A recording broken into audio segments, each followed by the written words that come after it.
Hello juniors, मेरा नाम कुसुम है और आज मैं बीएचयू स्टडी कैपिटल के माध्यम से आपके साथ 3 टॉपिक्स डिस्कस करूंगी। तो अगर आपने अभी तक बीएचयू स्टडी कैपिटल को सब्सक्राइब नहीं किया है तो पहले जाकर सब्सक्राइब करें। और अगर आप बीएचयू के एंट्रेंस एग्ज़ाम्स की तैयारी कर रहे हैं तो बीएचयू स्टडी कैपिटल की कोर्सेज आती हैं जिनकी लिंक्स एंड डिटेल्स आपको डिस्क्रिप्शन में मिल जाएगी। आप इनको ज्वाइन कर सकते हैं और अपनी प्रिपरेशन को एक अच्छा खासा बूस्ट दे सकते हैं। तो आज का पहला टॉपिक होगा लेजिस्लेचर, जिसको हिंदी में विधानमंडल या विधायिका भी कहते हैं। फिर दूसरे टॉपिक में हम डिस्कस करेंगे करंट अफेयर के 10 इंपॉर्टेंट क्वेश्चंस और लास्टली हम डिस्कस करेंगे जीके के 10 इंपॉर्टेंट क्वेश्चन। तो शुरू करने से पहले ये देख लें कि भारत में कितने राज्य और केंद्र शासित प्रदेश हैं। तो अभी भारत में 28 स्टेट्स और 8 यूनियन टेरिटरीज़ हैं। 2000 से लेकर 2014 तक भारत में 28 स्टेट्स और 7 यूनियन टेरिटरीज़ हुआ करते थे। फिर 2014 में तेलंगाना का फॉर्मेशन हुआ तो स्टेट्स की संख्या 29 हो गई। उसके बाद हाल ही में 2019 में जम्मू एंड कश्मीर ने अपना स्टेट का दर्जा खोया तो स्टेट्स की संख्या 28 हो गई है। और जो 7 यूनियन टेरिटरीज़ थे उसमें जम्मू एंड कश्मीर और लद्दाख ऐड हुए। उसके बाद हाल ही में दमन एंड दीव और दादरा एंड नागर हवेली का मर्जर हुआ है तो यूनियन टेरिटरीज़ की संख्या 8 हो गई है। तो स्टेट क्या होता है? स्टेट एक एडमिनिस्ट्रेटिव यूनिट होती है जिसका खुद का चुनी हुई सरकार होती है और उनके पास अधिकार होता है अपने कानून बनाने का। तो एक स्टेट में कम से कम एक लेजिस्लेटिव असेंबली होती है और उनका चीफ मिनिस्टर होता है और हर स्टेट का अपना रिप्रेजेंटेशन होता है राज्यसभा में। अगर एक स्टेट में सिर्फ लेजिस्लेटिव असेंबली यानी विधानसभा है तो उसको हम कहेंगे यूनिकैमरल लेजिस्लेचर यानी एक सदनी विधानमंडल। और अगर एक स्टेट में विधान परिषद विधानसभा दोनों ही है यानी अपर हाउस और लोअर हाउस दोनों ही है तो उसको हम कहेंगे बाइकैमरल लेजिस्लेचर। तो ये एक मोटा मोटी आप आइडिया रख लीजिए कि स्टेट लेजिस्लेटिव काउंसिल का ही मतलब होता है विधान परिषद और इसी का मतलब होता है upper house. State legislative assembly का ही मतलब होता है विधानसभा और इसी का मतलब होता है लोअर हाउस। तो भारत में 28 स्टेट्स हैं, उनमें से बस 6 ही स्टेट्स ऐसे हैं जिनका बाइकैमरल लेजिस्लेचर है और इन स्टेट्स के नाम हुए आंध्र प्रदेश, बिहार, कर्नाटका, महाराष्ट्र, तेलंगाना, उत्तर प्रदेश। तो लास्ट ईयर बीएचयू के एंट्रेंस एग्ज़ाम में ये क्वेश्चन आया था कि किस स्टेट ने ये रेजोल्यूशन पास किया है कि वो अपने लेजिस्लेटिव काउंसिल को हटा देंगे, मतलब बाइकैमरल से यूनिकैमरल हो जाएंगे। तो इसका सही जवाब है आंध्र प्रदेश। लेकिन अगर आज के डेट में पूछा जाए तो अभी तक आंध्र प्रदेश का बाइकैमरल ही लेजिस्लेचर है। और यूनियन टेरिटरीज़ की संख्या हमारे देश में 8 है। आप इनका लोकेशन यहाँ पे देख सकते हैं। Andaman and Nicobar islands, Chandigarh, Dadra and Nagar Haveli and Daman and Diu merger हो गया है इनका, दिल्ली, जम्मू एंड कश्मीर, लद्दाख एंड पुडुचेरी जिसे पहले हम पौंडीचेरी कहते थे। तो यूनियन टेरिटरीज़ में भी लेजिस्लेचर हो सकता है पर इनके पास जो लेजिस्लेचर होता है उसमें विधान परिषद नहीं होता है।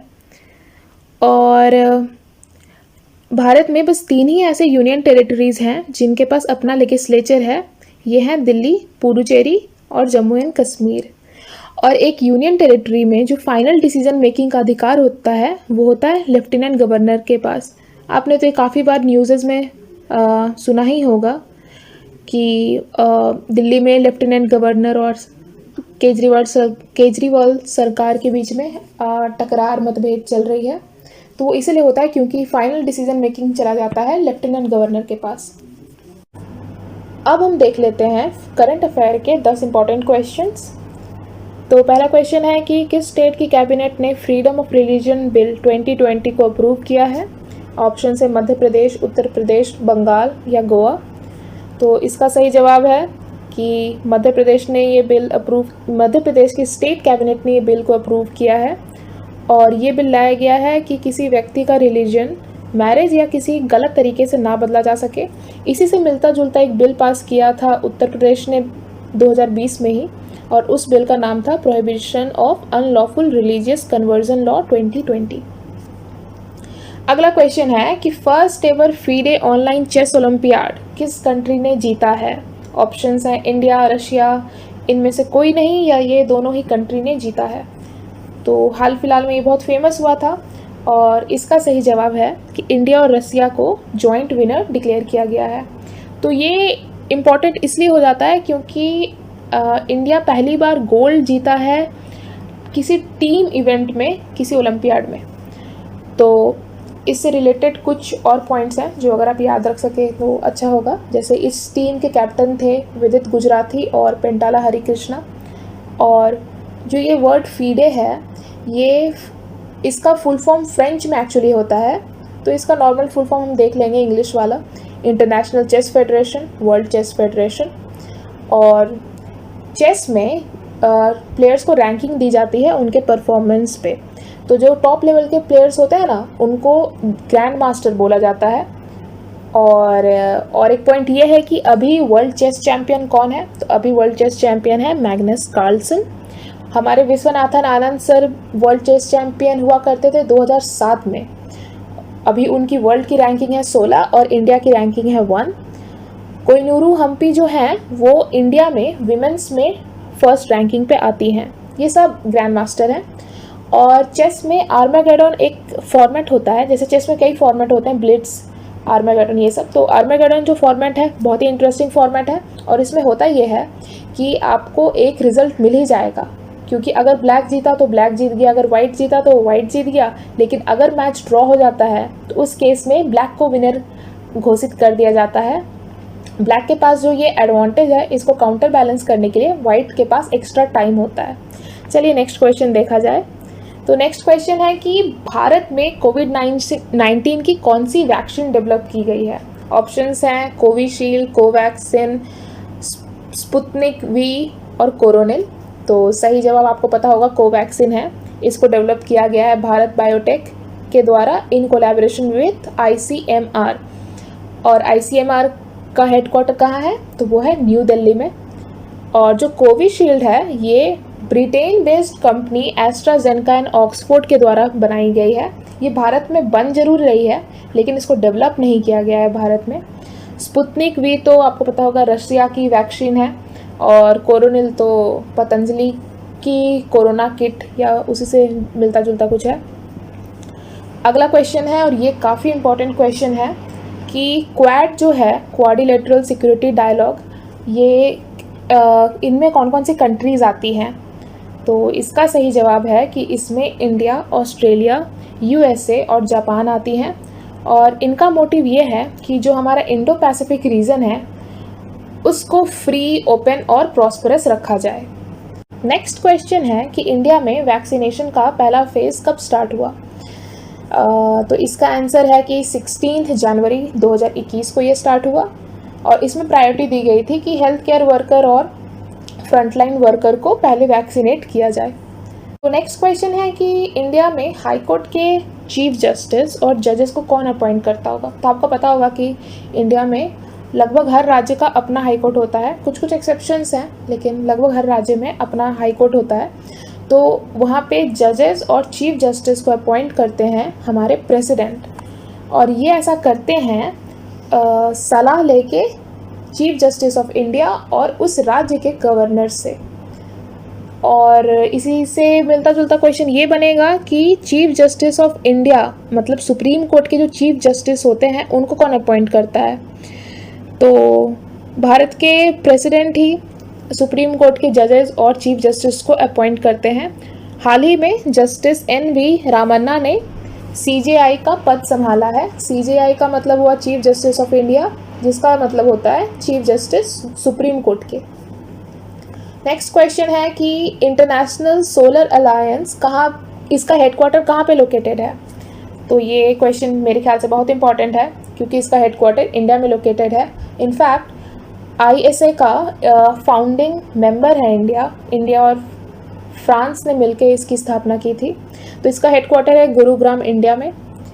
और अगर आपको पता हो कि इंडिया ने डेवलप किया था वर्ल्ड का लार्जेस्ट सोलर ट्री, और ये अभी लगाया गया है दुर्गापुर जो वेस्ट बंगाल में है, वहाँ पे आप इसकी इमेज यहाँ पे देख सकते हैं।